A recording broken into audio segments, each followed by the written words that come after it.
What's up, everybody? Paul here from the Hoops Crew, and it is a brand new episode of the Paul James Show on the Sunday night tonight, where we have got a bit of a blended program tonight. We're both reviewing the awesome win against the Dees from Friday night, but also casting an eye forward to the Adelaide game on Thursday night. We'll talk about the reasons why in a moment.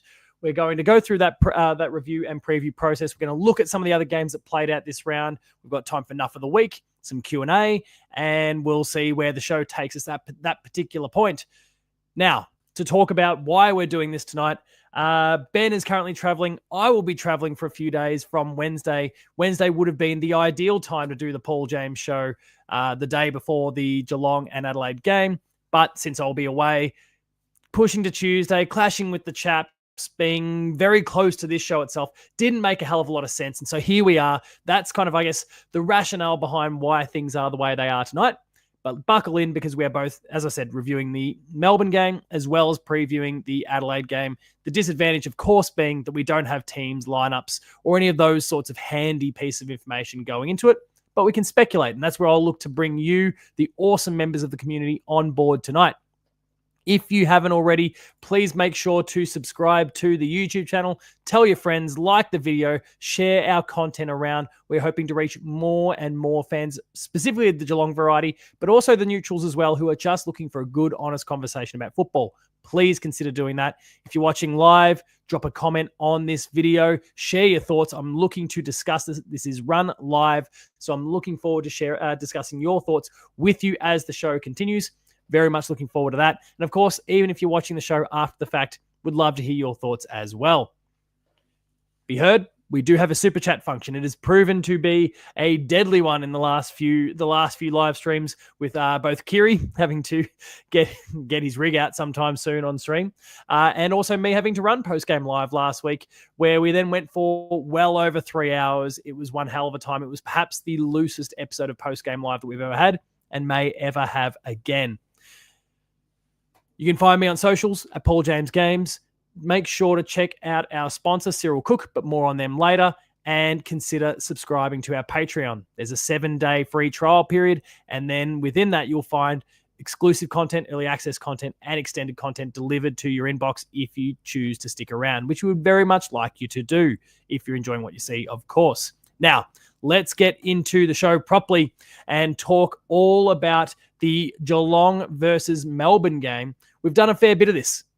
You're all probably sick to death if you're watching this now and you've watched my review that went up on Saturday afternoon and you were there for post-game live. You're probably sick to death of me hearing about the Geelong and Melbourne game at this point. But please make sure to add your comments into the comment section. I would love to kind of wax with you a little bit about it, discuss what's going on in that particular matchup, because I think there's still a lot that we can kind of dissect from this particular game. I'm keen to do so with you.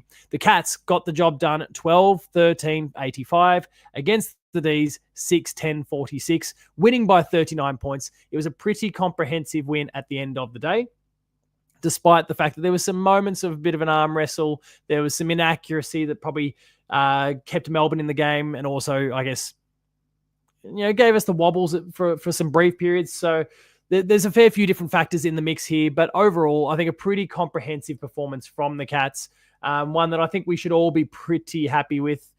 I'm just fixing some graphics here on my end, so apologies for some stuff that's going a bit funny here. There we go. The worm tells us everything we need to know. The D's got the first, and then it was, for the most part, a bit of a procession. There were some things that I guess really pleased me in that when Melbourne did have some moments of getting momentum, you can see in that third quarter where they kicked 3 goals out of 4, kind of in pretty short time. What is happening to the AFL website? It's still tripping out a bit. Good one, guys. You got an awesome team there. Try and fix this. Anyway, they kicked 3 out of 4 goals in pretty rapid possession, but we managed to halt that momentum. And that's been a big concern I know we've discussed with a lot of people in the community over the course of the last few weeks. And it was nice to see some progress in that regard. We didn't really necessarily kick away again in response, but we certainly halted that momentum. And I think that was really important. You can see that kind of stretch where the game was kind of goalless for a good 15 to 20 minutes of game time. That's fine, though. When you've managed to build up a good lead like the Cats had, to just even break even and I guess technically creep away a little bit, with a few behinds, I think is important. It's a nice step in the right direction. And of course, look forward to seeing how that continues to develop for us over the course of the season. Hopefully, we had a little slump. We had some hiccups. We had some things we need to iron out. But going forward, we're in a much better place. So anyway, that was the scoreline there. Looking forward to Aiden with a very timely comment that we'll definitely talk a little bit more about shortly when we start to review the week that was. If the umpires treat the Crows how they did during round 4 and gather round, then we should be good. Yeah, it's pretty good. I like that. I like that comment. We're starting strong with the comments tonight. Thank you very much, Aiden. If we want to focus on some other key details, Mark Blitzarves was a late out. Geelong just doing what Geelong does. That's the third game this season where we've had ourselves a late out.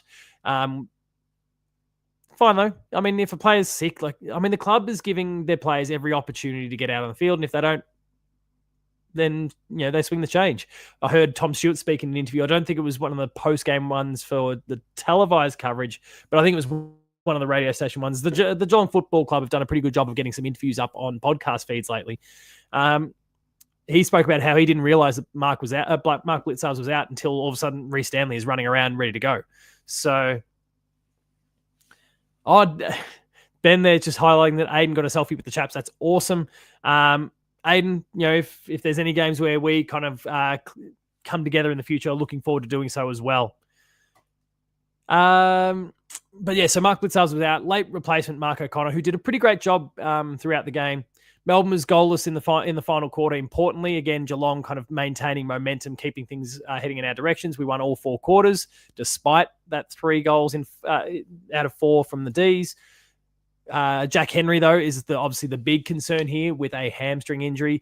All reports are it's going to keep him out for about a month. It's not an insignificant one. So that's a bit of a shame. But at the same time, I do think we've got the cover, especially with the performance of Reece Stanley, who we'll talk about more, I guess, in this larger recap of the game.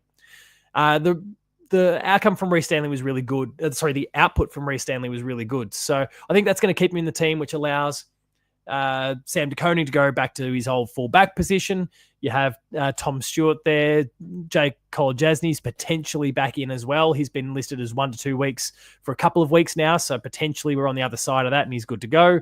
There's a few, I think, players who can shuffle in. Obviously, Mark Blitzarves will come back as well from his illness, and so that should mean that coverage-wise we're okay. Of course, there is a trio of big, tall threats for the Crows, from Riley Thilthorpe to Tex and of course Fogarty. There's going to be some challenges that we've got to face there, and we're certainly going to need everyone to be switched on. I think given those tools, given Jack Henry's absence, I think Reece Stanley probably holds his spot and Sam De Koning does continue to work the key position defensive post, but we'll see how that goes. Tom Atkins, off the back of this game, is the first player in history to record 10 tackles in the first 4 games of an AFL season. 10 or more tackles in the first 4 games of the season. An impressive effort, and he's averaging 12 per game so far. He's on fire at the moment, especially through that defensive lens. Sean Manor played his first game for the year. I think worked his way into the game quite well. It took him a little bit. I think the first half he was relatively quiet, but really worked into the game quite well, kicking a goal in the second half and looking pretty impressive. 165 marks for the Cats, including an uncontested possession record, and I think it was maybe an uncontested marking record as well. Confirm the chat if I'm wrong, if I'm mixing my stats up here. But, I mean, just ridiculous figures, both in terms of uncontested possession and marks. Fantastic effort from Geelong. And Melbourne just played into the Cats' hands as well. I don't think they did a lot really to try and arrest that momentum, to change the course of it. I think they know how Geelong wants to play and played straight into our hands. It was a very strange the series of coaching decisions from the Dees. Certainly, if anyone's seen footage of Christian Petrarca, he is not at all happy with how things are going there. And culturally, that place is a bit shot to bits at the moment. So I'm expecting an exodus at the end of the year. I think Petrarca will absolutely go this time around. And who knows, maybe Clary comes to the Cats again. He was having a good old chat about the farm to Reece Stanley at the end of the game. Fingers crossed, everyone. Connor O'Sullivan is now the equal favourite for the Rising Star already. Now, I'm not much of a betting guy, but I jumped into the app during, I think it was maybe the second quarter, and tossed $5 on him. I went to go do that, and his odds were $18. That slipped to 15, but before I'd even hit go on the bet. So that voided on me initially, and I had to redo it. He slipped to $15. By the end of the game, he's now $5 and the equal favorite for the Rising Star. Everyone is latching on to Connor O'Sullivan, what he's doing. It's quite a special season he's building, and of course, it'd be pretty awesome if we managed to go with back-to-back Rising Stars. It's only happened a couple of times over the years. St Kilda have done it with Kajitsky and Riewoldt, and then going all the way back to 1993 and 94, Nathan Buckley and Chris Scott being recipients of the Rising Star Award. It's only happened twice, but the Cats might be able to make it the first in quite some time, actually. The first time in more than 20 years where a club has gone back-to-back. And to do it without either player being a top 10 or even a first round, like a number one pick, is even more impressive. I'm really stoked with what the Cats are doing developmentally with its players. But, the growth in Connor O'Sullivan has been incredible so far. He's absolutely dominating some of his opponents, some very experienced opponents in some cases. It's quite astounding. Ben, I guess, has used some language that he knows I'm pretty happy to drop here.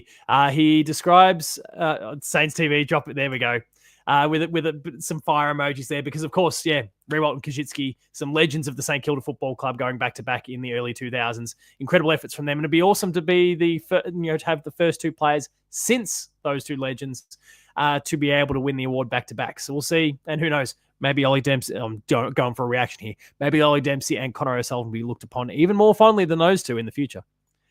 Cats fans get excited over their prospects, though.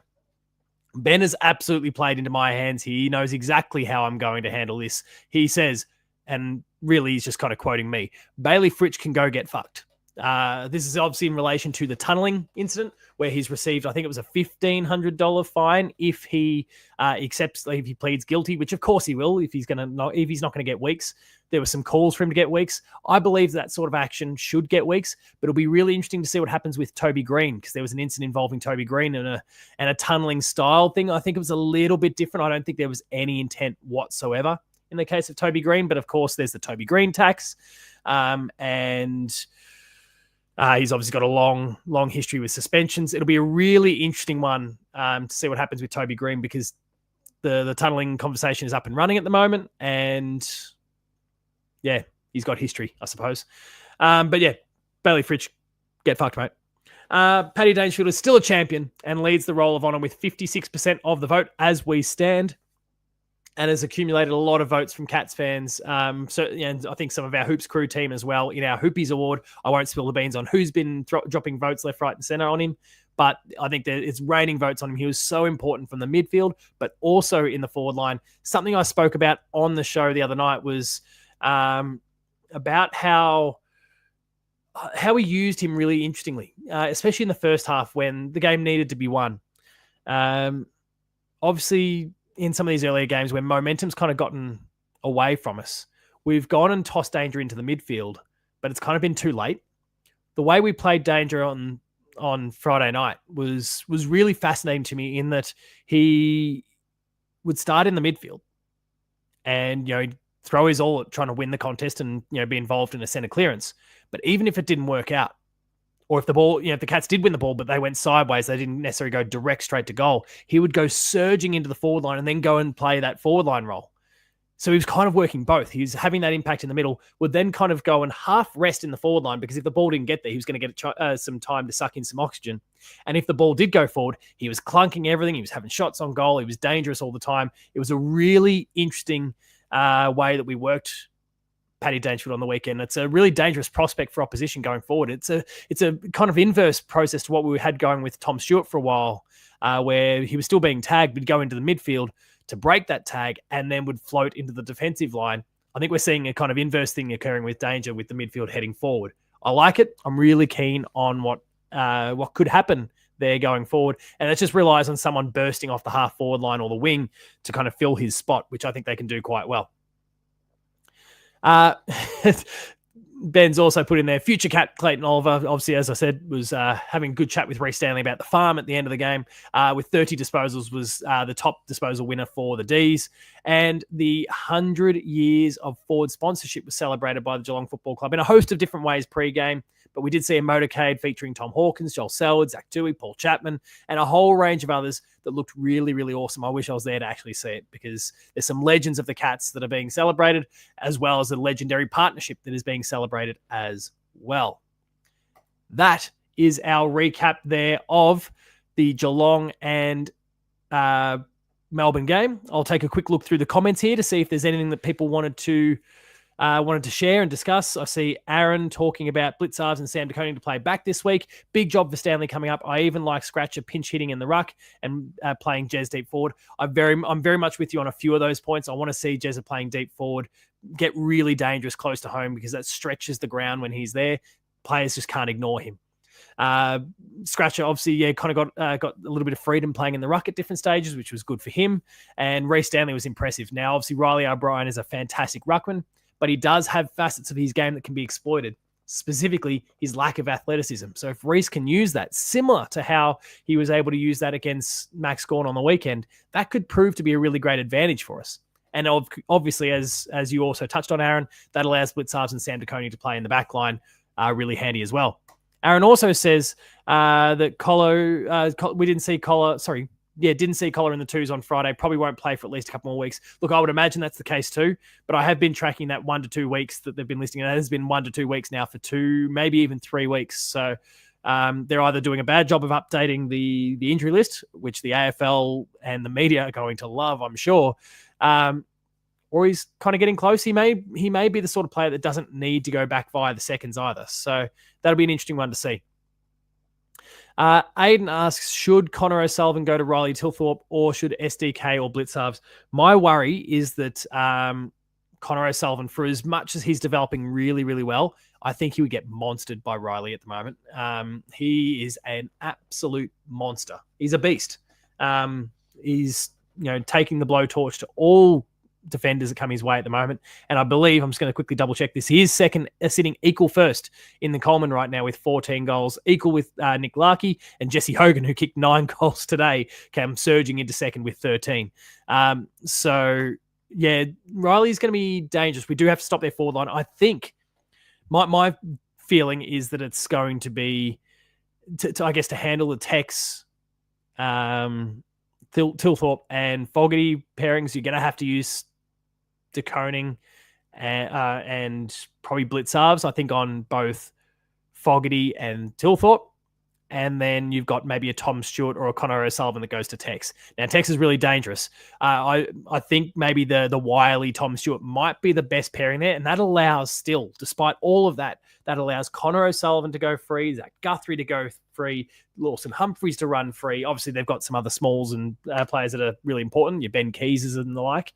But I think that squares off the big three and allows you to kind of maybe rebound a little bit from there. So that's kind of my thinking at the moment. But I do see Jimmy here suggesting that Tom Stewart could go to Tilthorpe. Maybe in the strength realm, he could match it, but I think that size, that physical size, might really hurt him or hurt us in that scenario. And actually Aiden then highlights that maybe Tilthorpe's too tall for Stewart. Can we bring in Kruger to play on Tilthorpe? No, sorry, Jackie. That'd be nice. Ben also says he'll be back hosting post-game live in 1 to 2 weeks. It better be this Thursday night. He returns from his little Noosa trip on Thursday night, and I'll still be in the Grampians, so I sure as hell can't be hosting post-game live. Ben, save us. Sorry. Obi-Wan, save us, that Star Wars style. I'm butchering the quote. Let's move on. All right, let's get into the rest of the round here and talk about some of the other games that we've seen play this week. As I fix up my screen, boom, there we are. The round began with Collingwood going head-to-head with the Blues and coming out on top to the tune of 17 points. A pretty ugly, boring game for the most part. We've obviously discussed the Cats and the Dees since, the Cats winning by 39 points. An absolute epic between the Suns and the Crows that is going to be honed in on by many people simply due to some of the controversies. Of course, there was a non-call, both in terms of mark and a free kick in the final minute and 40 seconds there of the game. to what's his name? Geez, I've just gone blank on his actual name. Someone in the chat, remind me. Ben says he's the only hope. There we go. He's kind of saved me a little bit with my Star Wars reference there. Anyway, a non-call there with about 1:40 to go that the AFL since conceded should have been, like, there should have been either a mark or a free kick called and at least a shot on goal. Of course, there's time for Gold Coast to potentially extract the ball from the centre clearance and win it, but it certainly would have given Adelaide a chance to at least lead the game for a period, and the result might have been different. Instead, the Suns win by a point. Isaac Rankin, thank you both, Aiden and Jared, who've saved the day there. It's been a long weekend with not a lot of sleep. So, yeah, I guess that's kind of that game in a bit of a nutshell. The controversy is going to continue to linger. This is the fourth game in the space of 37 matches that the Crows have played where the AFL has had to come out and concede that they have made a mistake in a match-winning scenario. I feel really bad for the Crows. They obviously missed out on a final series in 2023 because of it. They've had other games that have been taken away from them because of similar decisions, and arguably it happened again here. So I do feel for them. Another interesting facet of this game was Riley Thilthorpe going head-to-head with Mac Andrew. Thilthorpe kicked 5 goals. Mac Andrew really got in his face very late, and it nearly came to bite him on the ass, and I reckon he would have been put on his ass too had the Crows actually gotten over the line there. Didn't happen in the end. Yeah. An interesting one. I don't think there'll be the same sort of venom in a Thilthorpe matchup this week, but we'll see. Next up, we've got where are we? Gold Coast Suns, who are now the Brisbane Lions, who are now 4-0, beating the Richmond Tigers by 28 points. Richmond putting up more of a fight than perhaps I'd expected in this particular matchup. And of course, their number one pick, Sam Laylor, doing very, very well. He's the one that's going to be causing the most headaches for Connor O'Sullivan, I think, when it comes to the rising star at this point. Another matchup that basically just was a bye for Sydney in the end. We'll talk about the bye, other teams who had the bye shortly. But Sydney smacked a very depleted Sydney, by the way. Smacked the North Melbourne Football Club to the tune of 65 points. It was ugly. Riley Bice is a monster in his third game. He's a mature age player and is doing some incredible things for the Swans. The Giants today, we're now shifting into the Sunday games. The Giants won by 81 points. And as I mentioned before, Jesse Hogan kicked a very impressive 9. That is equal best for him. One of these days, the 10 is going to happen. But of course, a bit like some of my Charlie Curnow criticisms over the last few years, it happened against a very depleted Eagles. So how seriously can we take the 9 goals? Either way, he's second in the Coleman now. The Saints upset, I think, a lot of tipsters this week, certainly looking at the majority of those in the Geelong League and certainly my Work Footy League. Most had tipped Port Adelaide to win at home here, and they continue to show that there's a little bit more spunk to the Saints than perhaps we gave them credit for. And certainly, I think as a Cats fan, makes me feel a little bit better about what happened a few weeks ago. They beat Port on their home deck by 17 points. But apparently, and I haven't seen the footage of this yet, Darcy Byrne-Jones is going to be in big trouble for a high bump on Ryan Burns. So someone let me know a little bit more about that one. I haven't seen that yet. Jared delivers, because I actually didn't reference it myself, but the right in front of me moment, because Rob right in front of me. It's always funny. It's a great clip, that one, and yeah. But like Jared, I feel a bit sorry for the Crows at the moment. Tell me a little bit more, someone in the comments, about this Darcy Byrne-Jones bump, because I'm interested. I haven't seen the footage yet. If someone has a link, feel free to send it my way. I'll try and check it out, and maybe we can kind of watch it together, depending on what platform it's on. We'll see where we go from there. The final game of the round concluded only about 5 minutes before the stream started tonight, with the Dockers getting up by 16 points against the Dogs. Sam Darcy kicked 5 for the Dogs, kept them in it, but the job wasn't, he didn't seal the deal in the end. Brendan with the right in front of me, thank you very much. But I'm going to make a call here that the best Reid doesn't play for the Eagles. Everyone's talking about Harley Reid, but let's pay close attention to Murphy Reid and all that he's done so far in his brief time as a Fremantle Docker. Those 4 goals in 5 minutes against the Cats, and his efforts in the final minute of the game here, when the Dogs were down by just 10 points and there was still a chance that they could have come out on top.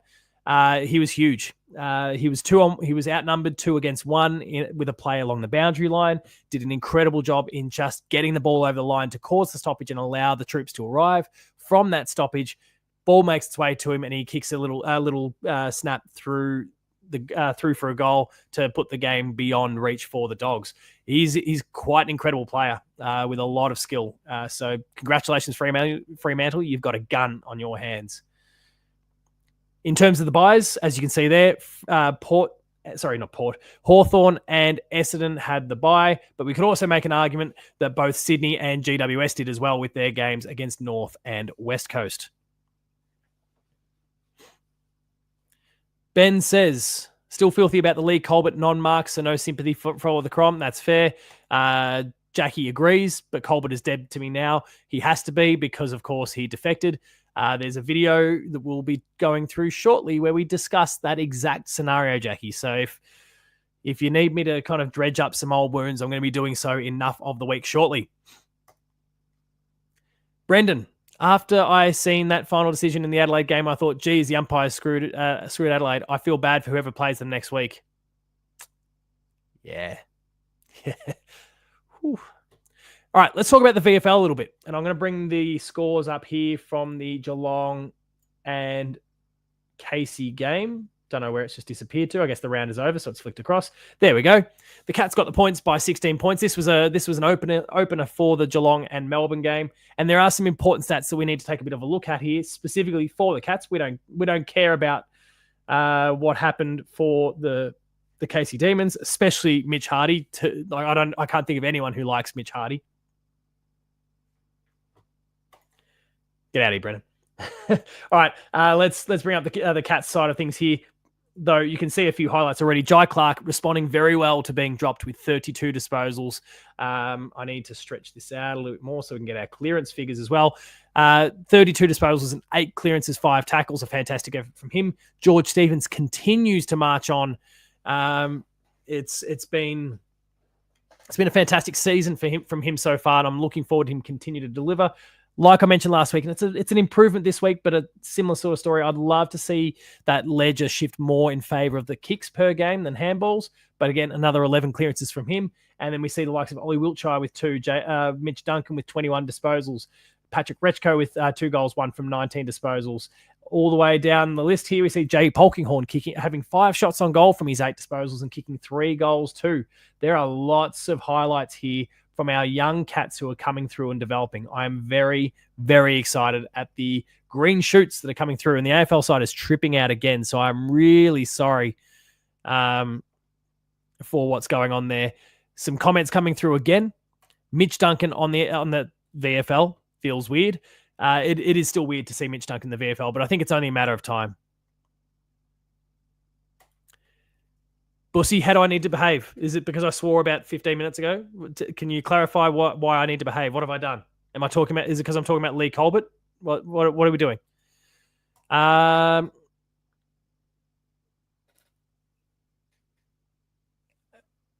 there's a Colbert to North video coming. Not quite, but we do have a few videos coming this week, and I'm going to talk a little bit about those shortly. Let's now jump across to the ladder here where we can see how the Cats are positioned off the back of 4 games to date. The Hawks lead all comers at the moment with 4 wins from 4 matches. The Lions nipping at their heels with 4 wins from their 4 matches as well, just a lower percentage. The Suns continue to win at every opportunity. We do have at the moment 3 undefeated teams. The Suns just being screwed over and not getting a chance to square that ledger until round 23. It's going to continue to drive us all mad. Oh, don't be mean to Mitch Hardy. I mean, apparently we've got 2 fans of Mitch Hardy then in the comments section. You've got company, Brendan. The Giants also, performing quite strongly at the moment. 3 wins and 1 loss. The Crows 3 wins and 1 loss, setting up a really enticing matchup with us this Thursday night. The Pies 3-1. The Saints 3-1, shocking everyone. I think at this point they are the big climber early in the season, and then the Cats leading all the teams who have got an equal ledger up to this point. Sydney, the Bulldogs, and Fremantle there, and towards the rear, Port, North, Essendon, and Richmond all with 1 win, and Carlton, Melbourne, and West Coast all with 4 losses from 4 matches so far, and that is hilarious to me. Let's just not pull any punches here. That is absolutely hilarious to me, and I cannot wait for Carlton to potentially lose to West Coast this week. They are going head to head. Neither team has won a game so far. Someone has to. They could both be, there's a chance they could still be winless if there's a draw. Wouldn't that be good? But there's a chance that Carlton could lose this, and just get your popcorn and check out the fan cams at Blue Abroad afterwards if that happens. God help the Carlton fans, the Carlton community, if they manage to lose to West Coast in this scenario. But that is the ladder as things stand. And before we proceed any further, we are going to now take a word from our sponsor, Cyril Cook Florist.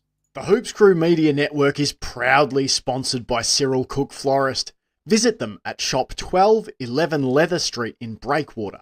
Phone them on 035 222 2244 or visit their website at www.cyrilcookflorist.com.au and use the offer code GOCATS in the voucher field at checkout to get 20% off your next online purchase.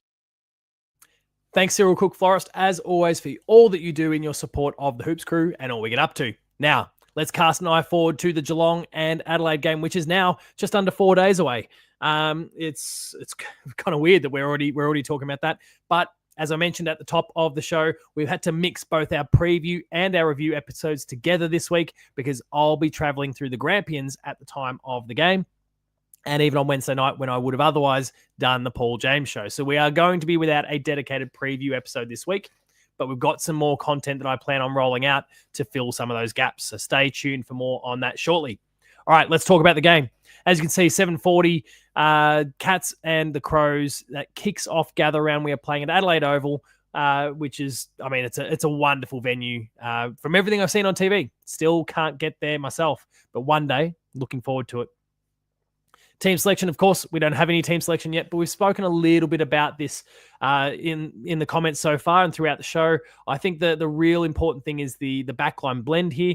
Mark Blitzarves to come back, I think, really helps shore that up and tackle those big three. And then from there, I think we've got our various different strengths. I don't know if Adelaide defensively have the chops to be able to handle what we bring on our forward line. And the big query for me, and I've spoken about this time and time again, and I don't think their efforts this week did anything to allay my concerns, is that Adelaide continues to concede a lot. Despite the fact they are winning by a lot, they are still giving away a lot in every single game they play at the moment. It was still another 91 points in their loss to the Suns. A high-quality team, undoubtedly, but they are... They're just giving away too many points. They're just conceding too many goals. And I think for a team like Geelong, who's pretty potent in that area, we've got that advantage that we can draw upon.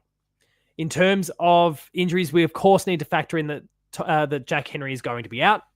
That's just a reality we're to deal with. But like I said, I think the Mark Blitzarves component can fix that somewhat. And I think then it's just down to how we assemble that back line, how we shuffle some of those pieces, how we can take someone like Tex, who's going to be up and down at his age and stage. Congratulations also to Tex, who kicked his 650th career goal on the weekend, one of the 4 that he kicked.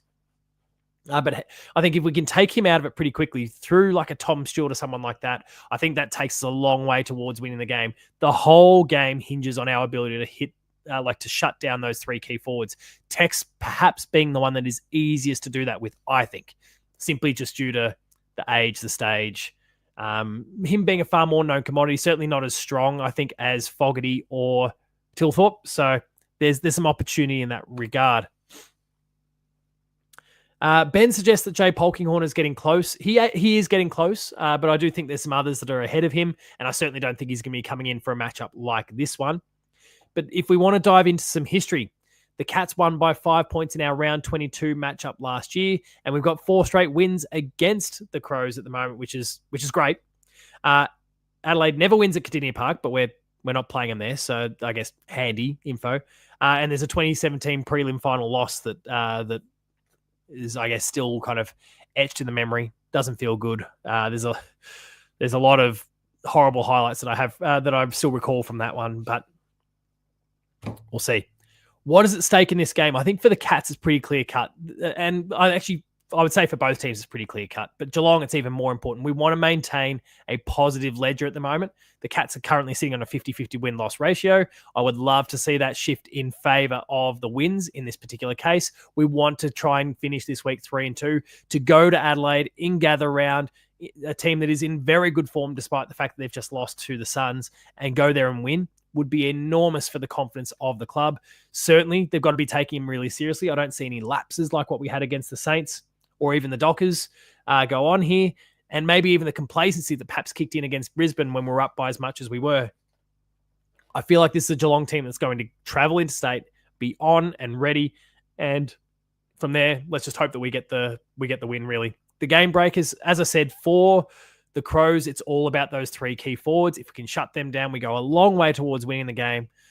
But when I look at the Crows unit, and please someone let me know if I can't think of someone. Of course, we don't have lineups yet. I might need to quickly look at their game from last week. I can't think of like a really obvious lockdown midfielder that Adelaide can rely upon consistently to shut down someone like Max Holmes. Oh, teams lineups.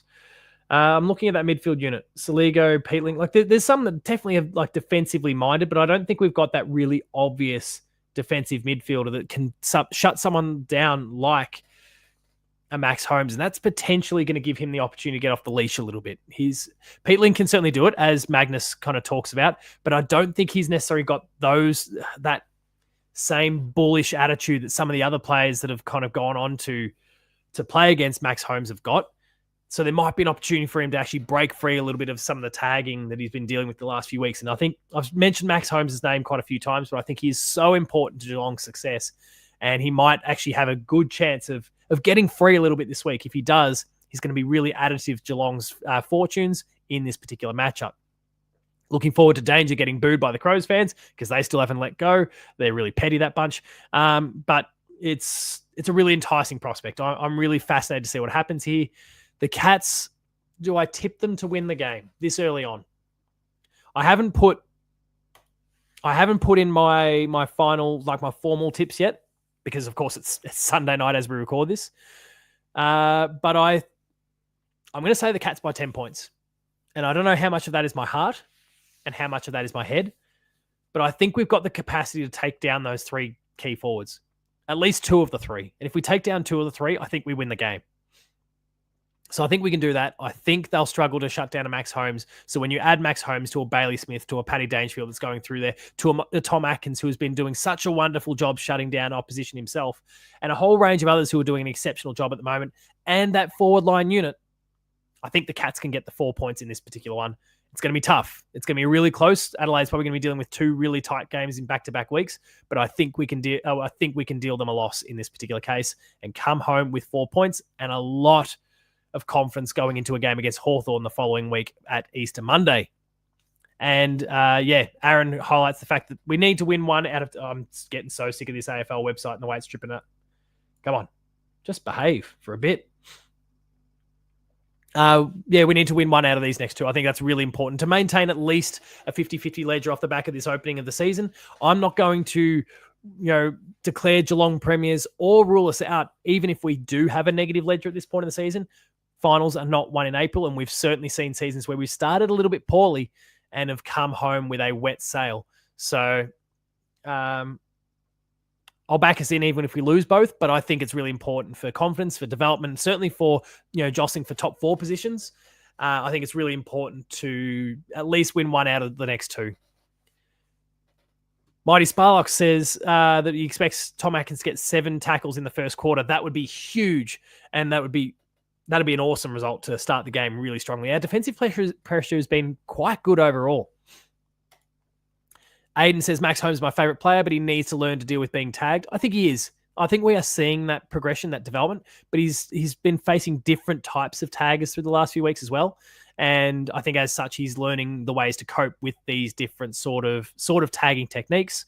He's getting into the rooms at halftime, getting a lot of feedback, and I feel like he's been finishing games a lot stronger. He's got the tank for it, he's got the legs for it, he's got the speed. But I think he's being able to sit down with the coaches, explore what's going on with the tag, and work with his teammates to shake that tag off. I think that's really important. Ben shouts out Zach Guthrie as being incredibly important, needing to play out of his skin this weekend. 20 marks or he's back in the VFL. Aiden saying, yeah, hopefully another 30 touches and 17 marks. So that's that one. There are some other games to talk about, as I highlighted before. Carlton and West Coast. I'll bring up the fixture to come. Carlton and West Coast are 0-4 and are going to be playing off for some sort of pride, I suppose, in the round. But we'll see how that shapes up. We've got the Pies going head-to-head with the Saints at Adelaide Oval on the Friday night. And then we start exploring the outer parts of Adelaide, the Barossa Park, where North will be playing Gold Coast. There's at Adelaide Oval, no less.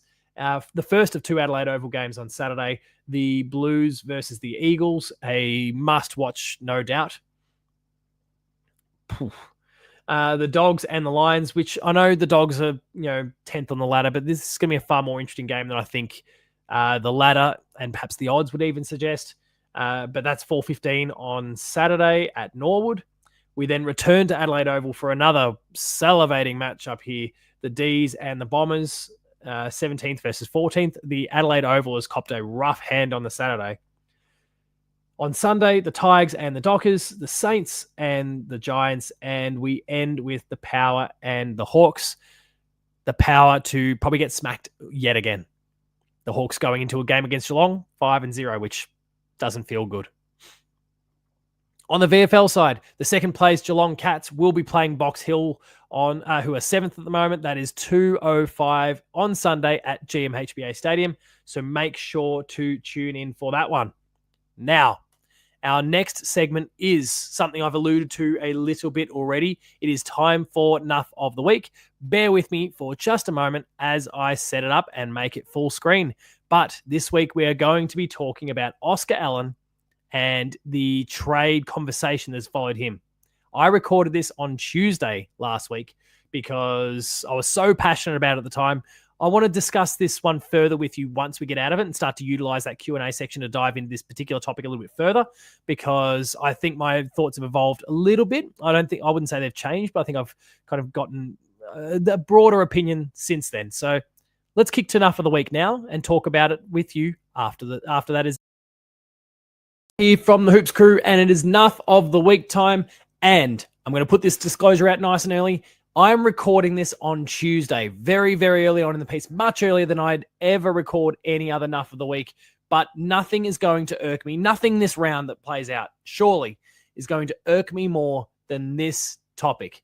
We are talking about Oscar Allen and what is going on with him at West Coast. Real stupid kind of shit behavior, if I'm being perfectly upfront. The report is that he wants out, and that's been kind of persisting for a little while. But now he's gone and met with a club coach, and it's gone public, and he is the co-captain of the West Coast Football Club. That sort of behavior drives me mad, and as a Geelong supporter, we're all too familiar with this sort of thing. Don't forget Lee Colbert, everyone.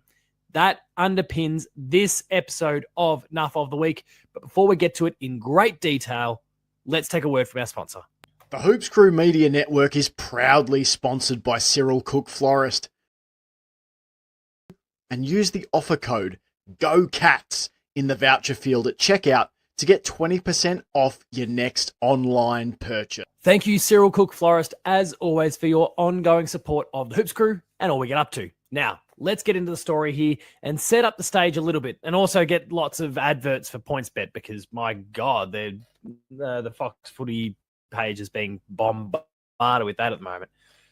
Oscar Allen, for a little bit of context for you, young, up-and-coming forward. He's been doing some really good things across many years in a very weak team. He's the co-captain of the West Coast Football Club. And the talk is that, his contract's up, that there's some interest from Brisbane. Of course, Brisbane are looking to replace Joe Danaher. Hawthorn are getting involved. They've got themselves a whole lot of money. But all of these things, these can affect any player. If you're out of contract, there's always speculation. Clubs are going to do their due diligence and ask the question. Don't blame them for any of that. But when you're publicly meeting an opposition coach and you are the captain of the club, For me, that is a major, major problem. And it's like, I think it says a lot about the guy. Despite whatever situation he feels like he's been in at West Coast, I feel like it says a lot about the individual in this particular scenario. So let's get into the story a little bit. The ugly reality of the West Coast captain's rival catch-up and why it's on Eagles coach to fix free agent mess. This is from Fox Footy. Will Faulkner. West Coast start to 2025 has left the club and fans on edge after just 3 rounds, and speculation over the future of co-captain Oscar Allen is only amplifying their concerns. Several outlets have reported in the last 24 hours that the 26-year-old star met with Hawthorn coach Sam Mitchell, leaving plenty to the imagination about where Allen's future may lie beyond this season. Now, I wouldn't get that carried away that, okay, it must be Hawthorn, because I think there's other clubs that are going to put up some pretty good offers. And of course, if Brisbane's involved as the reigning premier, that adds a little bit of clout, and it's very clear where he would fit within that picture. But, of course, the Hawthorn component, it's very on the nose, right? As reported by Fox Sports News' David Zeta last week, the Hawks are up to their eyeballs in the chase for the key tall, with Mitchell's meeting only pouring fuel on the fire of speculation regarding their hot pursuit. Contracted until the end of next year, Allen will almost certainly become a restricted free agent in 2026, but his club's lack of success lately means a move this year is yet to be ruled out. And I get all of that rationale. And I'm not even, wildly against the idea. As much as he's a captain, I don't really want to see captains leave their clubs. I think it's a really, really bad look. I'm not opposed to the idea of him leaving if the circumstances are right. Like, sometimes things just happen and you got to go, right? But to be meeting, like, this is the sort of thing. And now I'm going to start to really kind of enter rant territory a little bit here. This is the sort of thing where my contention is get your management to do the heavy lifting for you. Keep out of it. Do not engage. Do not be seen with anyone from another club in these sorts of scenarios. It's just ridiculous. And surely his management, whoever he's managed by, is screaming at him at the moment. Like, this was such a horrible idea. Why did you meet up with the opposition club coach? It just boggles the mind. It is so wildly disrespectful to the club you're at and every other player on that list for that matter. And the thing that I think bothers me the most is that you've got lots of other players at that club that you're trying to retain. Now, let's for a second ignore the fact that I put together a video that's Geelong pitching the Harley Reid idea and, what could happen if or how could we potentially get him back to the Cats? Because it also sounds like Hawthorn's got the money to try and wrestle both of those players over. But Harley Reid, if you go to Hawthorn, that is the wildest disrespect to your childhood. You supported Geelong, and it's just not okay to go to the Hawks. But anyway, setting all that aside for a sec, you are the co-captain of a football club who is trying really hard to retain its number 1 pick from just 12 months ago. A player who seems quite restless, who seems to be having some challenges and difficulties, and is, certainly feeling the lure of home, if nothing else.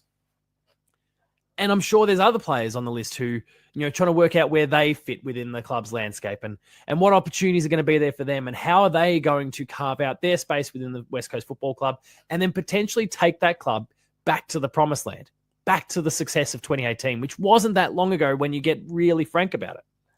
And yet, as the captain, you're now seen. It's not even your management. It's not even, it's so disrespectful to everyone involved to be having these conversations, because now when Harley Reid or someone else from that club, hears you speak about loyalty and honor and respecting the logo and respecting the team and respecting the culture, they're going to go, well, no, you're kind of taking the piss out of us here. You're spitting in the face of the club right now. And again, no one's ignorant to the fact that maybe these conversations are going on, that maybe Oscar is engaging with these other teams via his management. But you're not, it's not visible. It's the visibility that's the problem here. It's the brazenness, the public nature that is so highly disrespectful. And it's something I cannot stand. And look, Lee Colbert, to draw comparisons for our primarily Geelong audience here, was appointed captain in 1999. He didn't play that year due to injury, but he was appointed captain in 1999 and things went a little bit pear-shaped. He then left as captain. I just, like those sort of behaviors, when you make a commitment to a club, like I am going to be your captain, or you're appointed by your peers to be the captain. But of course, you're going to get a chance to say no. If you're appointed captain, you are making a commitment, a long-term commitment to a club that you're going nowhere. It doesn't mean you can't go anywhere in the future if you're no longer captain. And I think about the likes of Luke Hodge, for example, that fit that bill perfectly. Gary Ablett Jr., when he forfeited the captaincy at the Suns and then went on to leave eventually to come back to Geelong. Like, it's okay for a previous captain to move on because they might be seeking opportunity. Maybe their time is up at the club that they're at, but they believe that they've still got gas in the tank and something to expend it on. That's all fine. I'm okay with all of that. But when you are the active captain of the club, it's kind of shit. It's kind of disrespectful, and I don't like it. Oscar Allen, you are an absolute fool for engaging with Sam Mitchell in this capacity, in this way. Sam Mitchell, you're a wily coach. You're very good at what you do.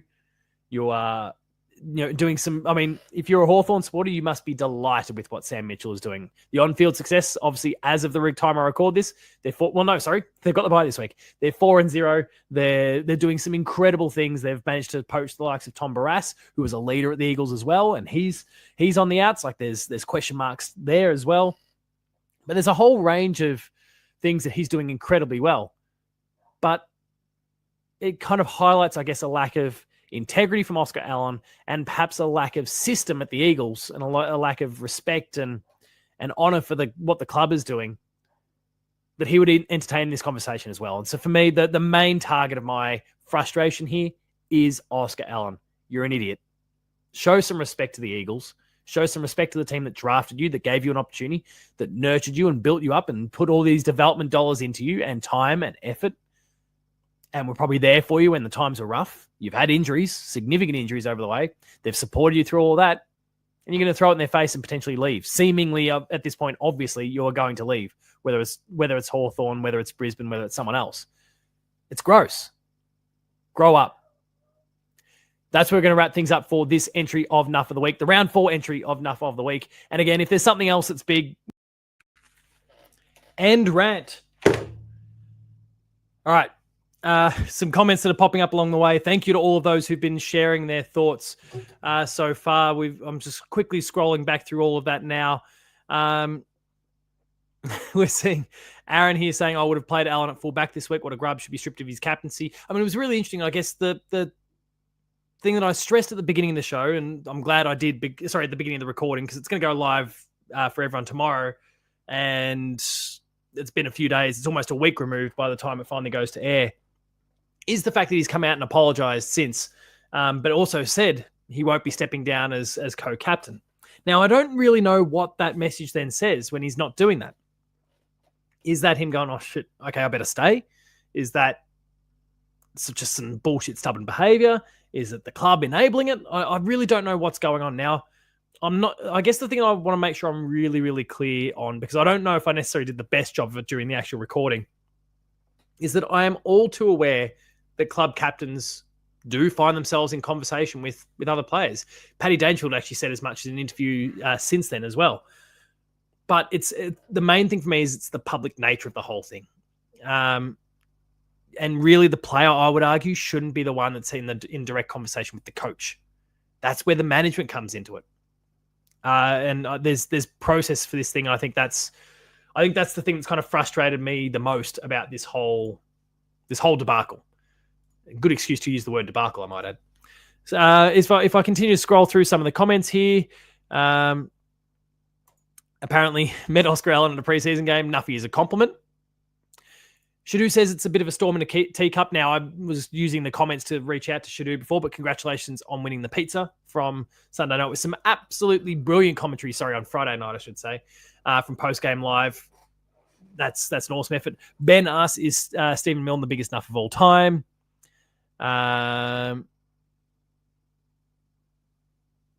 What else have we got here? No Nuffs at the Hoops Crew. No, I'd contend that Ben is, but anyway. What else have we got here? Hayden Ballantyne will be right up there, Nuff of the Week, but of course, the Scarlo chinning him, as Brendan also says, still makes me smile. It is one of my favourite Matty Scarlett memories, and he's won premierships and been all Australian, but no, snotting that little bastard was the best thing he's done. What else have we? West Coast and Melbourne tied for the most toxic. I don't know. I think toxic is. I think anyway, and I saw it a couple of times. I think in there, I would say toxic is a bit of a heavy-handed one, but I know how it kind of gets used these days. Maybe I'm being a little bit overly traditional with the use of the word toxic. I would say that's a bit heavy-handed. Both are in a pretty dark place at the moment and need to dig their way out of it, and maybe have made some recruiting decisions when it comes to a Harley Reid that maybe weren't the best. In the case of West Coast, in the case of Melbourne, they obviously went to the top, and I actually think the greatest concern for me is the coach. There's some things I've heard that I don't love about the way he operates or has operated in the past, and the players, I think, it just, it feels like they're turning on each other. And because the club has kind of dug its heels in as well when it comes to some of them not moving, that's created a really nasty air. I think they just need to, clean the slate with a few of these players, except that they're going to bottom out, which is a very bad time for a club to bottom out. This could be a very long-term Melbourne fall here, but maybe accept that they're going to bottom out and try and rebuild quicker before Tasmania comes in and really compromises things. Where are we?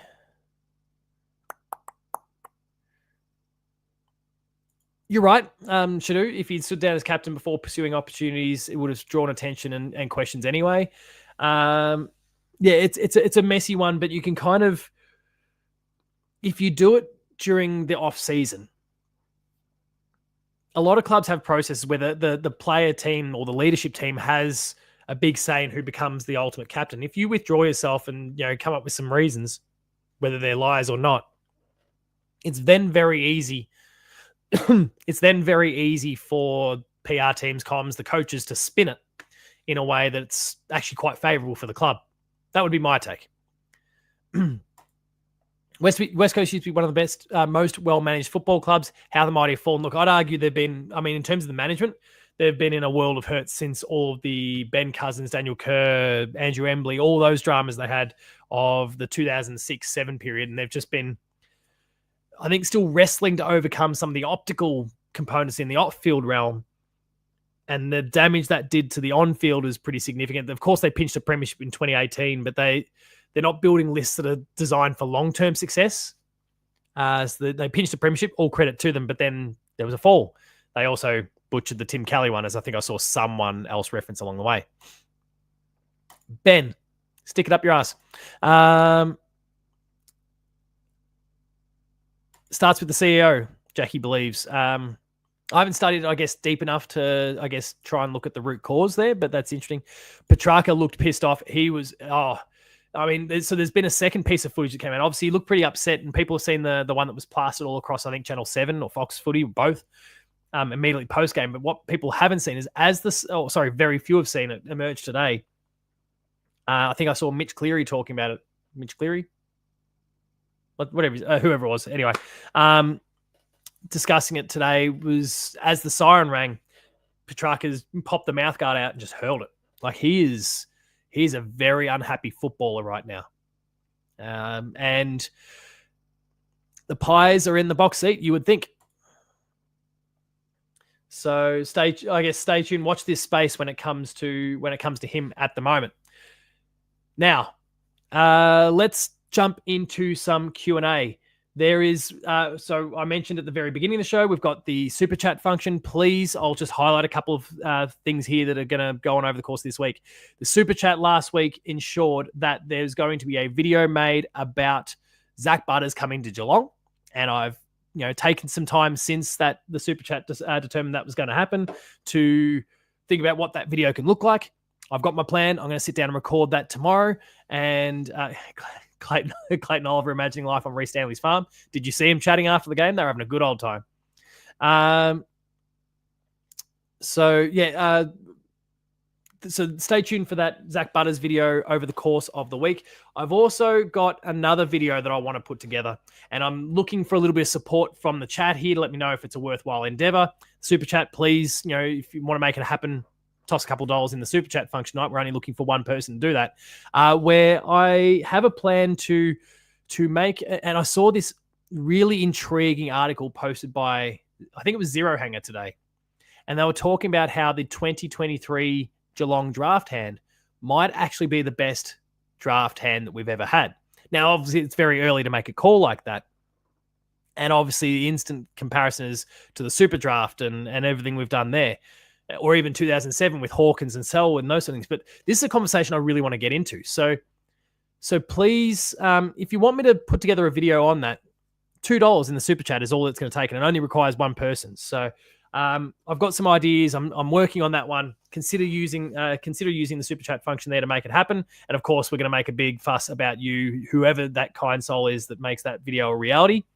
But for now, let's get into some Q&A. There's a whole range of big footballing topics that we could discuss at the moment. Looking forward to hearing what all of you have got to say about all of those different things. Of course, we've got the Geelong and Adelaide game to come. But I want to dive as deep as I can into a lot of these different topics because, as we've spoken about a few times, there will not be a Paul James show on for a dedicated preview episode before the Thursday night match. I'll be away in the Grampians. And so I want to discuss anything and everything football while we've got the chance. Ben,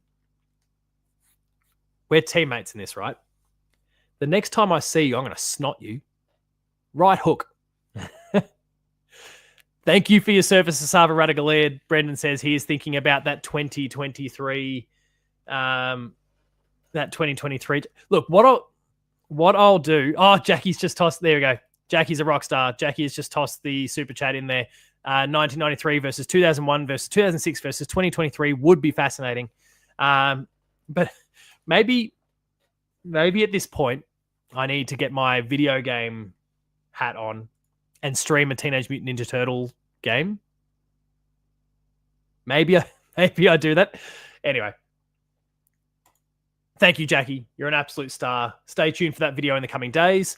And I'll make sure to put that one up in lieu of not having a Paul James show later in the week. All right. You're all incredible. Thank you to everyone who's supported either on Patreon with super chats and all the various different ways that you can kind of support what we're doing. It's hugely appreciated, and little bits like that really, really help. So thank you very much. And a few Shadu with the yay, J-Mac for the win, silly pajamas this Thursday night for post-game live. All right, let's lean into that one. I mean, we had a lot of people in dressing gowns, and we of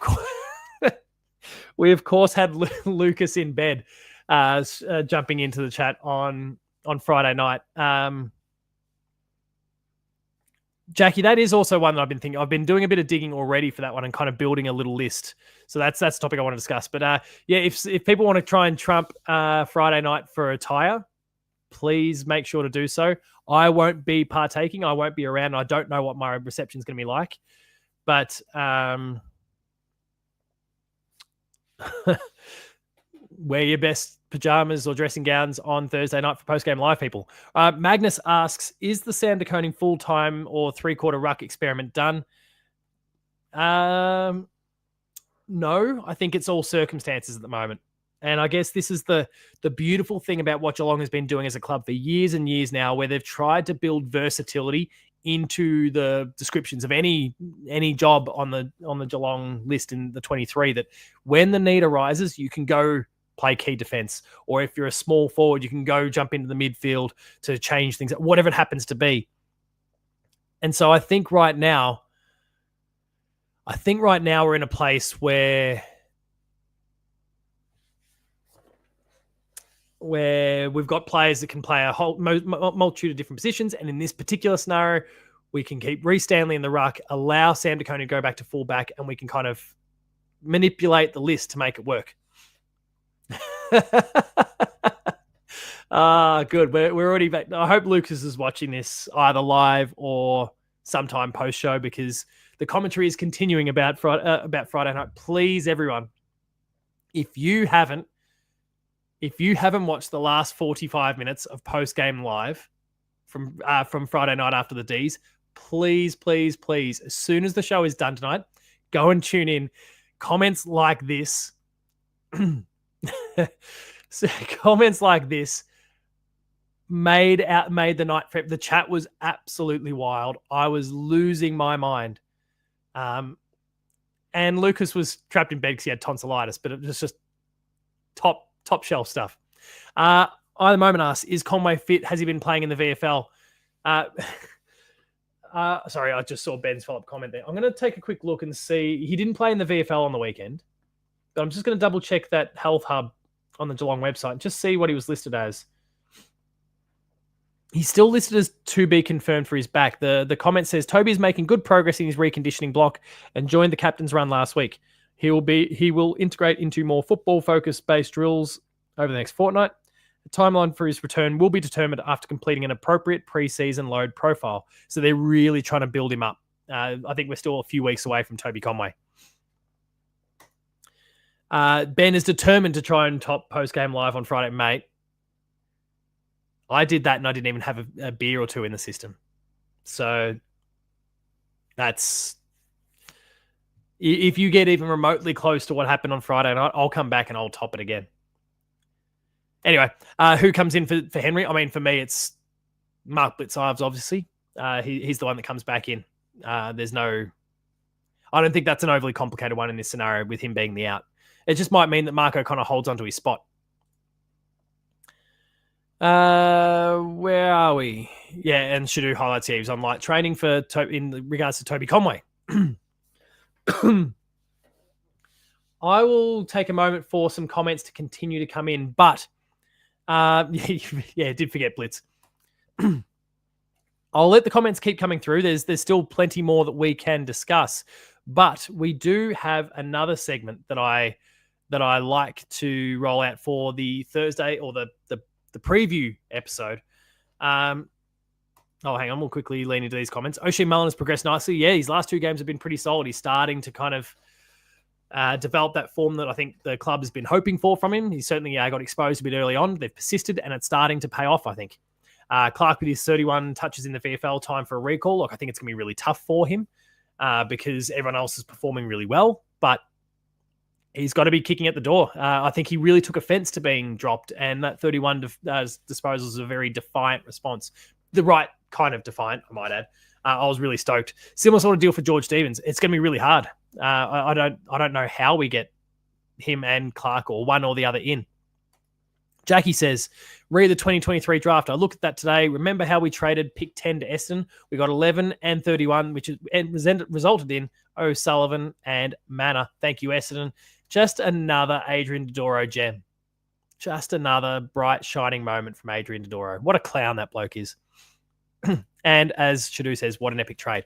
Damn it, it's all happening. Took Caddy that year before O'Sullivan, didn't they? Yeah, everyone was a bit worried and concerned why we traded that away so that Eston would get, knowing that Eston would go after Caddy. It's because we had O'Sullivan in mind, and look what he's become. Caddy's a pretty decent player too. But to slide Ked O'Sullivan, who could well win the Rising Star this year, and then pick up Sean Manor, has worked out masterfully.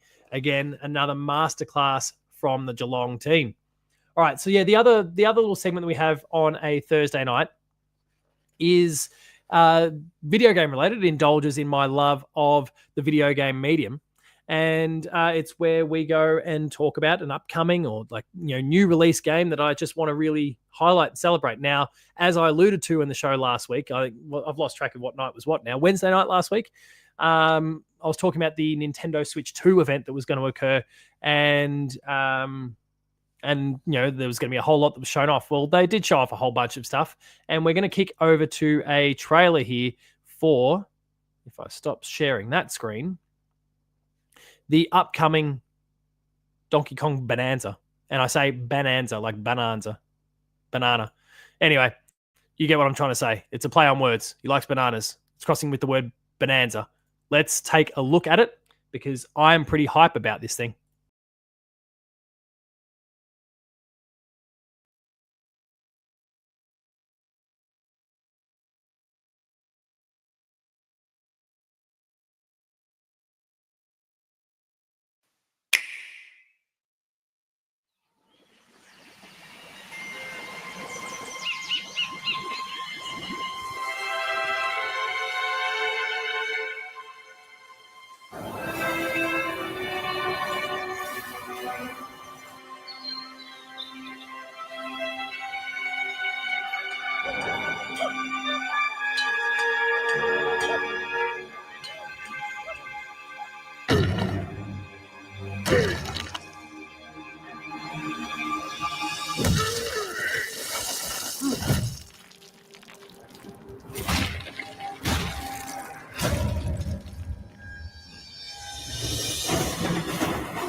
Right, there we go. That is Donkey Kong Bonanza.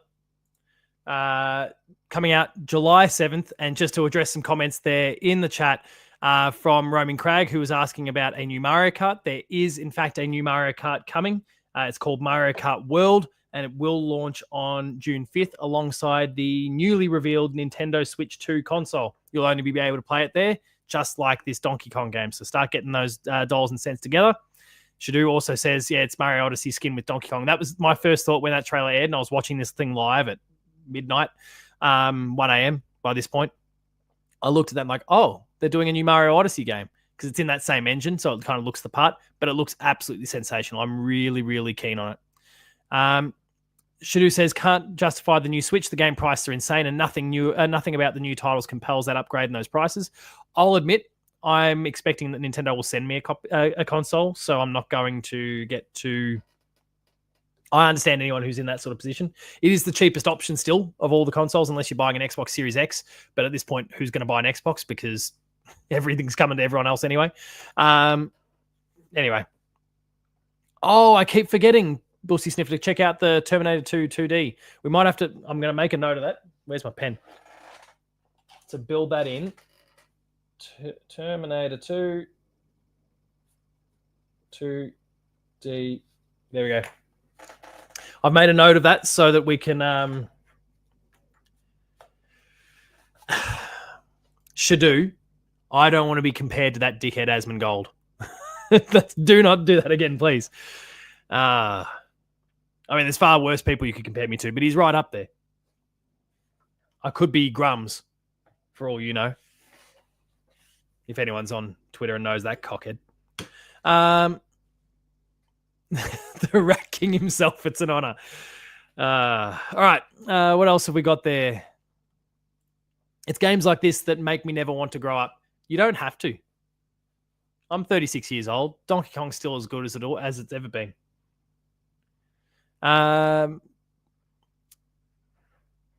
Oh, yes. Now, we should have actually discussed this earlier in the show. So Spartacus alludes to Dempsey was outrageously good at his, and he has a future in acting. He's actually copped a fine for staging in that particular scenario. So, what is this? Ben, I need a Geelong Cats role player. I want to play as Bailey Smith, oiling up my six pack. That'll get you in video games, won't it? That should be a thing that we set as a goal at some point. If we get enough super chats, or if we get we hit a certain threshold on Patreon or something like that, we start a video series where I educate Ben on video games. Chat, let me know if you want that to become a thing. It could be like a whole series. It can go through we can air it through the off season when we just need to still gather as a community. But yeah, we'll see how that goes. Let me know if you think that's an idea that we could potentially. It was not the oiling up Bailey Smith's rig. I mean Ben playing video games. I'll sit down and we can sit on the couch together, get the camera on us, and we'll go from there. Jared says yes, agreed. Education is important. We do need to educate the man.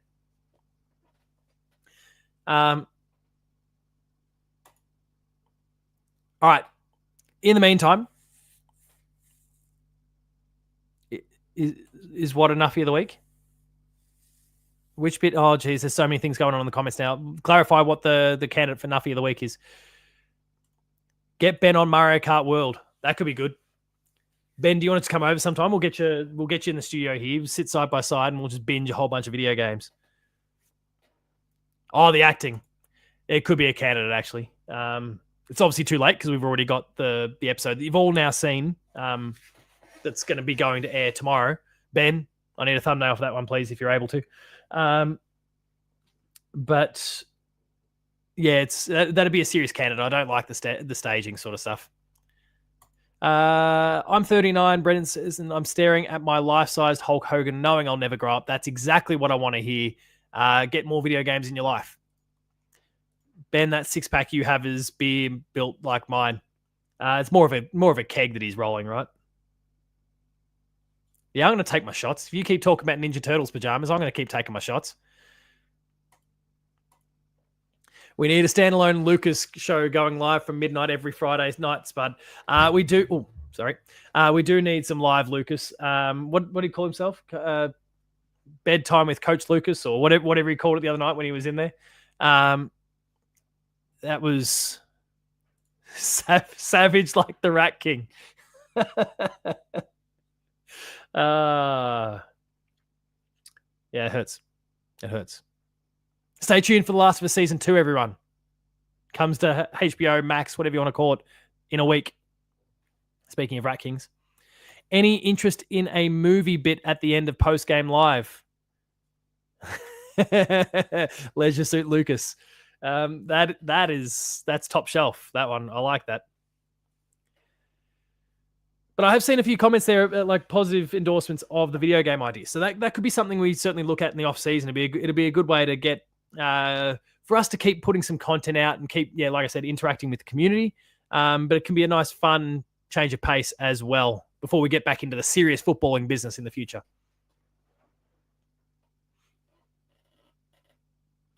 All right. What else have we got here? At the moment, we're still seeing comments around Leisure Suit Lucas and Lucas After Dark and then Mario Kart and Donkey Kong. But I can see Brendan's dropped a emoji there. It's not coming up very well on my side. R-rated with Coach Lucas, fuck 'em dickheads edition. Ben's still trying to get Kiri to break out the instruments. Can't watch Asman anymore. Not much games and too much right wing. Yeah, and that's why I wanted to distance myself from him straight away when that comparison got made. Bussy asks, can we get Ben to explain his tipping strategy again with a whiteboard to explain it more? Ben, do you have any whiteboards? Oh, was it a Last of Us emoji? Oh, let me get rid of that. Spoilers, everyone. Holy crap. Yeah, and enough, Brendan. That's enough. Holy shit. We're talking too many Rat Kings and we're talking about golf swings. We shouldn't be talking about these things. Stop. Spoilers, everyone. I couldn't tell. It was too small on my end initially, so I couldn't tell. No more. Everyone, buckle in for season 2. I've already seen episode 1 thanks to a pre-release screen that's been sent my way. It's fantastic. I'm not going to spoil anything because I'll lose rights to episodes 2 to 7 or whatever it goes up to when the time comes. But buckle in. It's going to be something epic, I think. Anyway, we're just kind of waxing lyrical about Friday night's Lucas performance and everything else. Tiger Woods is the second greatest golfer of all time. Reece played this weekend, you reckon? Thank you. We're talking football again. Yes, Reece Stanley, I think will go again. His form was great. And then obviously the lack of Jack Henry forces De Koning and Blitzarves to go back. That means Reece Stanley is required to spend more time in the ruck. And I do think he's a bit like the matchup against Max Gawn, who's not this super athlete. I think he's a great piece of competition for Riley O'Brien because Riley won't be able to deal with him getting around the ground. And can really kind of exploit that a little bit. Paul, are you and the Hoops coming to Perth at any point? I'm keen for a meetup. It's not on the horizon for me, but like I am poor as fuck at the moment. So I'm not making any. Oh, there's a link for the Discord. I'll check to make sure that's still accurate because I set up a permanent one while we were live streaming recently. I'll just double check that that's still correct. Invite people. Why is it? Bussy, if you try and use that Discord link, let me know if it doesn't work, and I'll send a fresh one out right away.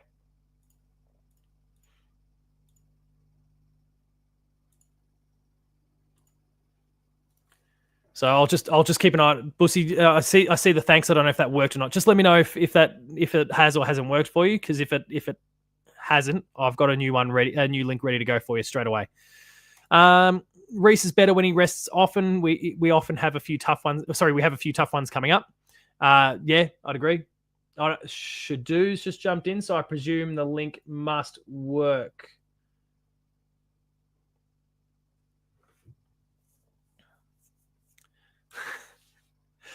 Who goes to Rankin? Do we think Mullen gets that challenge? That's a huge challenge if that's the case. And yeah, Shadoo's confirming that the link worked. Fantastic, thank you. Who goes to Rankin? Look, O'Connor, I think, feels like the more logical one, because you sense Rankin's going to spend more time in the midfield, and we wouldn't want to necessarily throw Mullen through the midfield. Whereas O'Connor's been there and done it enough with his matchups against the likes of Lachie Neal and co over the years that I think he might be a more sensible matchup.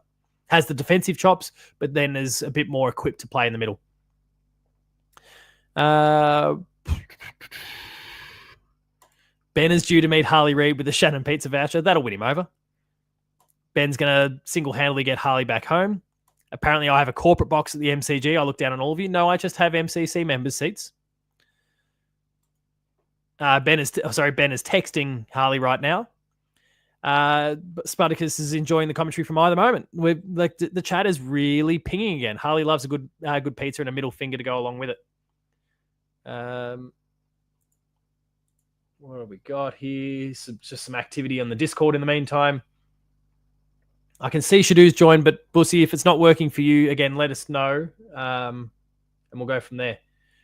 Lots of off-topic conversations in there. We've got sections for like voice chat for live watch parties, and just lots of football conversation as well. So stay tuned for all of that. It's a good place, and it's gradually building. We've got there's 25 of us in there now, and it'll continue to build up. So thank you everyone who's part of the Discord. It's a fantastic platform. How about Jed Buse for Rankin? Is Jed up and about? No, Jed Buse is still 8 to 9 weeks away from reports. This finger injury is tendon related, and it's taking a long time. So he's going to be out till probably mid-season or thereabouts at the earliest, which is unfortunate for Jed. But yeah, that's where he's at right now. All right, we'll take the last few questions before we wrap things up for the night. We're not going to let this get as loose as Postgame Live did the other night. We need to be a little bit more serious when it comes to the Paul James Show. It's a more serious program, far more respect than what Ben's been running with Postgame Live. Yeah, anyway, enough trash talk of other shows. If there's nothing else, it's going to be Lawson Humphries then. I mean, I think Lawson could, but I think that maybe blunts his impact a little bit. First rule of the Hoops Club, we don't talk about TB. We don't talk about TB. I didn't see any commentary in there referencing TB, but apparently we did. If you want a conversation about that particular individual, if you know who TB is that we're referring to, and you should if you're watching this video, you're a Geelong fan, you'll know exactly who we're talking about. And there we go. Aaron asked the question in the chat. I won't be pinning it, but Aaron asked the question in the chat. If you want to know what we think of that particular individual, the Patreon, I posted a video there a couple of weeks ago. That is about the only commentary we're going to be making about this particular individual until there is more information. Now, I can't remember what the date was for all of this stuff. But yeah, if you want to hear our thoughts, and I kind of speak on behalf of the whole crew there, And I kind of recorded a video and saying, hey, I'm going to do a thing. Terry Wright, nice bloke. If you want to check out that video and get a feel for where we're at on that particular matter and why we're not talking about it publicly, please go check out the Patreon there. It was a scratching post video that I put together, and I talk about it in a bit of detail, as much as we're willing to talk about it. Tuberculosis. All right. That might be where we wrap things up for the night. We are starting to get wild and a bit loose again, like the other day. Who owns the Hoops crew? It is a joint venture between the five of us now. Ben started the Hoops show back in the day. I joined. The Chaps Chat Cats were doing their own separate thing. We all gathered together. We've got a contract that we've all signed on. There's lots of businessy stuff that keeps it technically all equitable.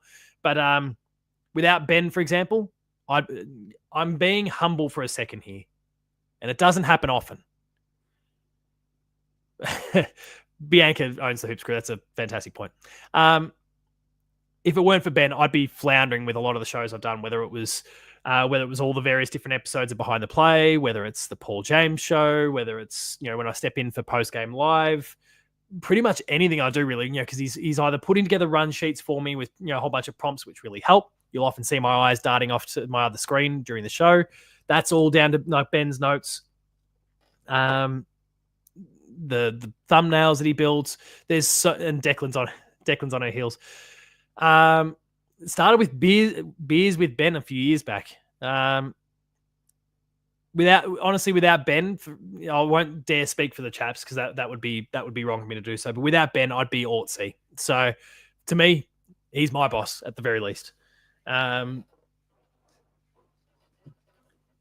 it is technically, officially a 5-way shared venture. So that's where that one's at.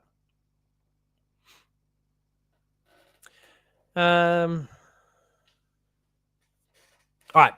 We will wrap things up there for the night. As I alluded to before, if you haven't considered, and I spoke about it just minutes ago, if you haven't checked out the Patreon before, that's where you'll find that said video referencing TB. Consider joining the Patreon. Only $5 a month is all it takes to get it on board, but you can utilize the 7-day free access trial period where you can see all that we get up to, get all the exclusive early access and extended content that we post. If you think that's worthwhile, stick around for a longer period of time.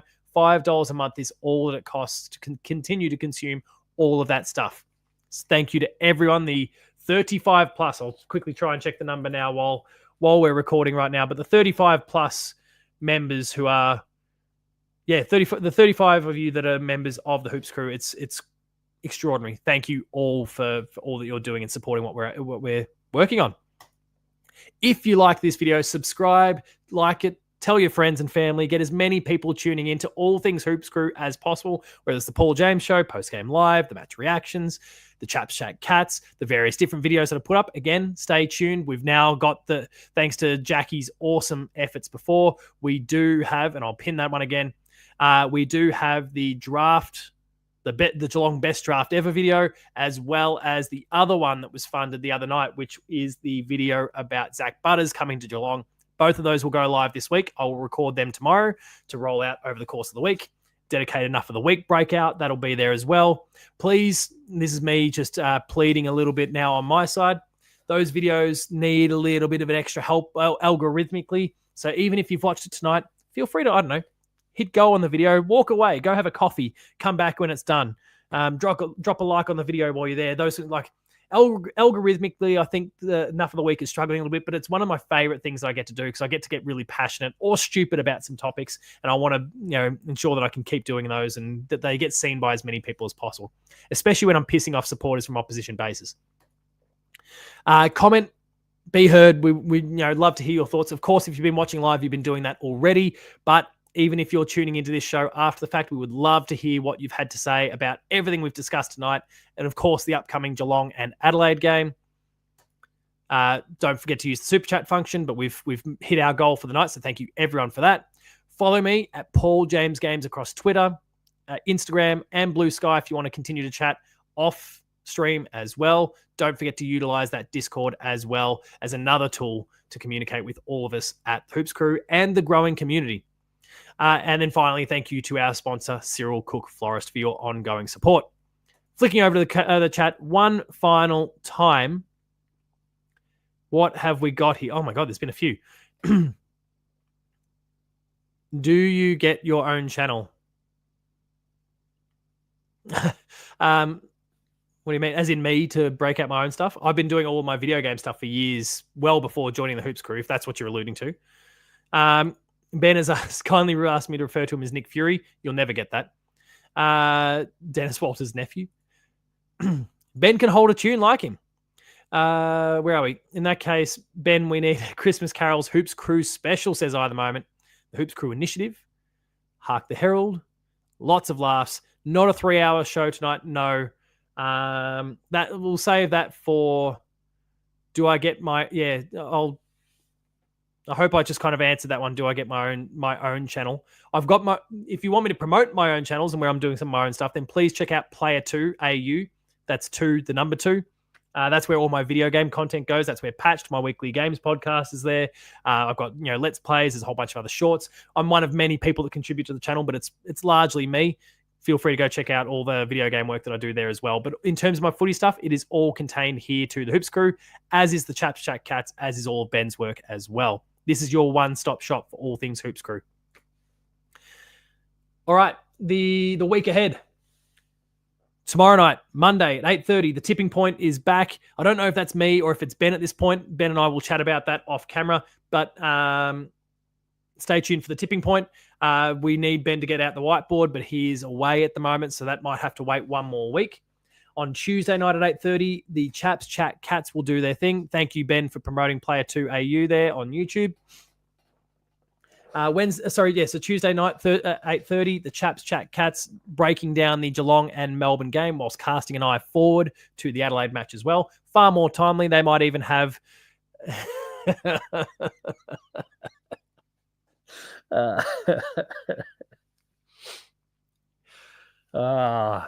Thank you, Brendan. That's the high quality sort of commentary we were getting late night, about 1 a.m. on Friday night with Post Game Live. They'll break down the Melbourne game. They will also dive deep into the Adelaide game and may even have the teams available at that point to be able to discuss as well. Wednesday night, this is Patreon only, the twos. That's where you've got Jake talking all about what's been going on the VFL side of the ledger and what we can expect from the likes of George Stevens and Jai Clark and Mitch Duncan and all those who've been doing a sensational job in the VFL for the Cats.